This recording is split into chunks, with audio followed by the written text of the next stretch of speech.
Well, the traditional way is if you're in a fortunate circumstance, you have the full amount of money to buy the house. Now, very few people are in that fortunate position, and to have that, it can be it's a slow way to maybe build a portfolio because all of your capital or a large amount of your capital is locked into one or two properties. Whereas the conventional way is you put down a deposit, which is normally 25%, and then you borrow the rest of it, and that's generally through high street lenders.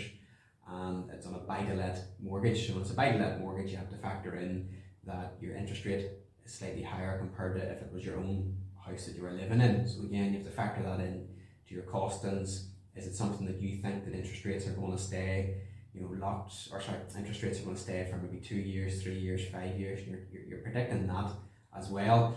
That in itself is a master, but I track that heavily. Yeah. Having an economics background, I really enjoy that sort of thing. But no matter what, you can't predict it. Like last year they talked about interest rates dropping massively, and they'll be dropping at the tail end of 2024 and into the early part of this year. They're now not talking about that being the case. They're now maybe talking about inflation rising. So you can never predict it, but at the same time, it's crucial because if you lock yourself in to a mortgage repayment and maybe your interest rate drops, it means then you end up you're paying more than what you could have done. So it's a wee bit of a gamble.